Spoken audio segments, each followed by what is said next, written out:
Welcome to Virtually Redundant, a podcast so redundant we don't even have our topics prepared anymore.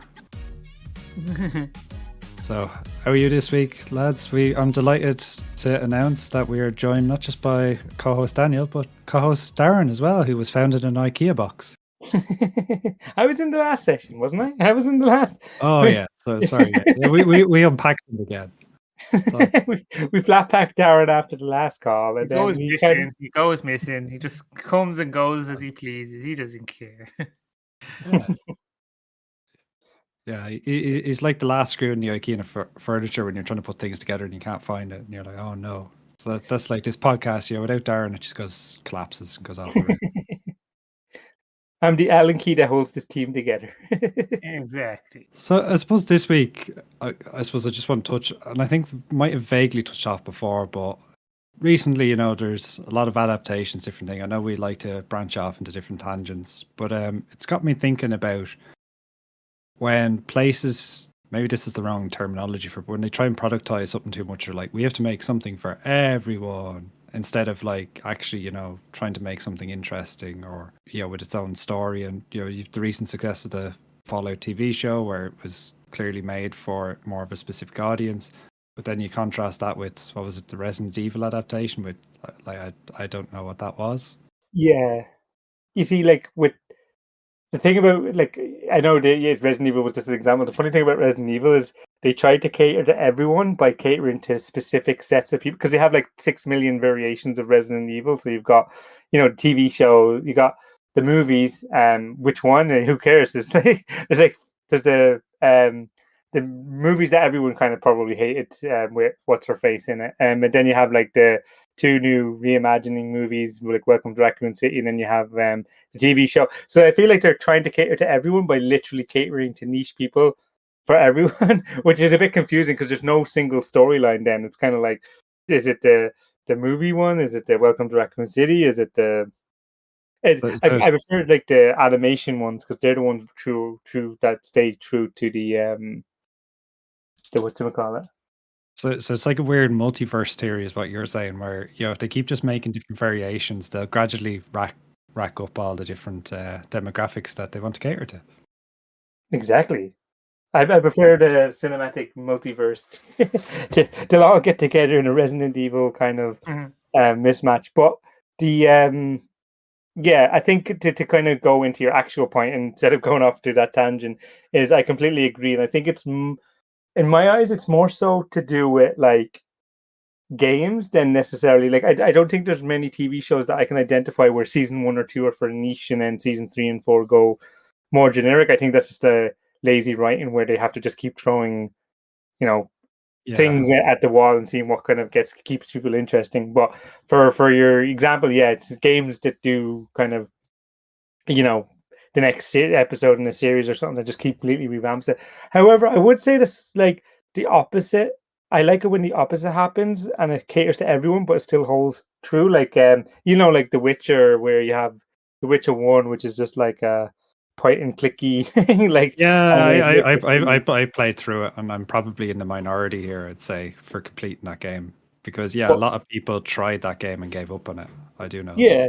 But Witcher 3 catered to more people, and I think it was a success. And like Final Fantasy do it, and with roaring success, they try to make it a bit more fun and engaging and stuff like that. But it still holds the kind of Final Fantasy essence. So you will have some diehard fans who go, "I miss Final Fantasy 6," and stuff like and look, I suppose, just to be clear, absolutely not against people trying something new. What I am against is design by committee, and this is a problem in software development, not just in games in general. You have this problem across various different, IT infrastructure has this problem and stuff, where it's like, I want, and you're like, no, sometimes the problem, we need to look at the problem and solve the problem instead of going, creating 10 different problems. I don't know, Daniel, you've been very quiet there. Yeah, no, I'm just listening in. Yeah, no, I agree. Like, there's no, like, it's definitely the design by committee, or like, I think it's purely business making it generic and general as possible because it reaches a wider audience. So it depends. Like no game will really reach that. Like, no matter what game you make or product you make, you'll never reach all audience. So cater to what your market is, and if that's a wider region market, go for it. I think a game that I think probably for me hits the Connor's kind of point nail on the head. They tried to cater to everyone, and it just became so bland, which is Starfield.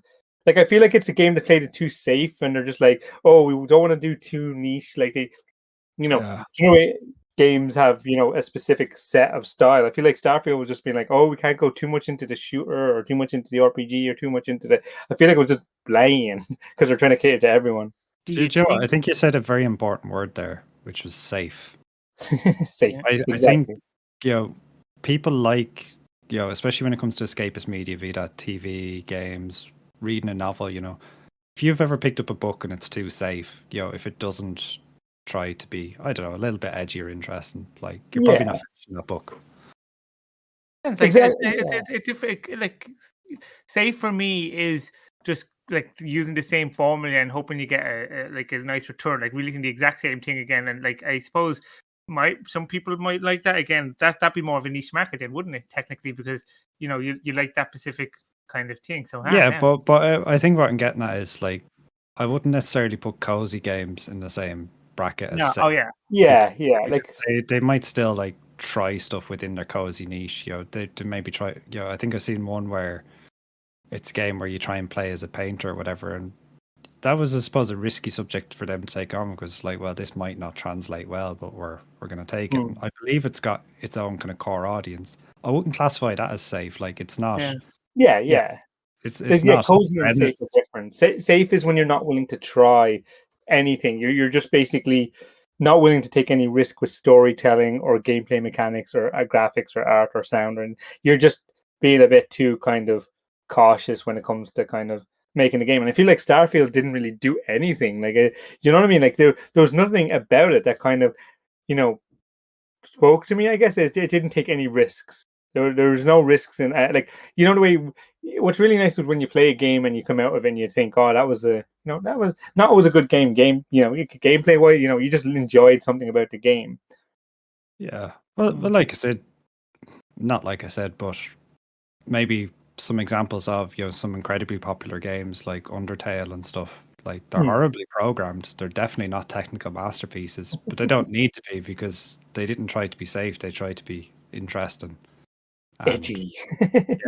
So that's why I suppose just to circle back, like people love to harp on Bethesda because they're like, oh, buggy this, that. Buggy's not the if you make something interesting, people can forgive it. But yeah. But isn't that's what some people feel Elder Scrolls is doing? Like each game comes out, it's getting more general. Like they're trying to make it more to a wider audience. Like So Skyrim, I played through Morrowind and I played through Oblivion, but Skyrim was the one that I got most of the way through, and I just gave up because I felt like I don't know. I agree with Daniel. I felt like they were starting to feel a bit safe. And they were starting to feel a bit safe. do you know what they introduced in Skyrim as well? They've introduced Radiant quests for the first time for them, like whereas prior to that, Oblivion was all handcrafted quests. Morrowind was so that was, and it was like people didn't really like, and then they doubled down on it more in Fallout 4, and then they doubled down on it even more in Starfield. It's like why do you keep trying to make something work that's not working? People don't want. Yeah, I don't know. Money, Mike. It's money because like if they have a system where they can generate millions of quests without having like humans, then they don't have to employ them humans. There's a great I think we mentioned this before actually, Viva La Dirt like skit where they're talking about procedural generated quests, and it's just they're using like different, like just using a random thing, like he takes a bingo ball or he throws it down and he's like, you need to collect 12 dragons from the doom of Smagenrock or something. He's like, that makes no sense. How am I going to collect 12 dragons? He's like, I need you to fish 5 shoes. It's just like this. That's what I feel like procedural quests are just like. It's just like totally random and yeah. And look, procedural stuff can be done well as well. Like, as if you have roguelike, again, it's all about, I don't know.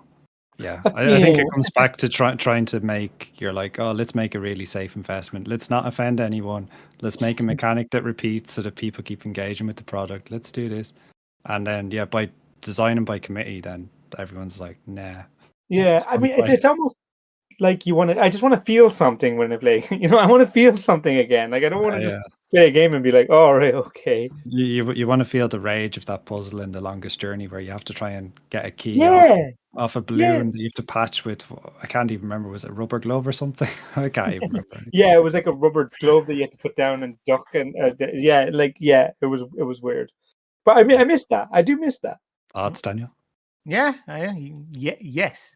Yeah, great insights there. Great insights. Well, no, I'm just I agree. Like I think even if you couldn't tell the difference between a handcrafted like quest type system rather than a procedural generated one, I still go with the handcrafted. Like I'm a believer in people. The people. Obviously AI and procedural generated has its role, but Yeah. Yeah. Yes. Yeah. Well, I think we'll probably wrap that up here for today. But thanks for listening today. We really appreciate your listenership.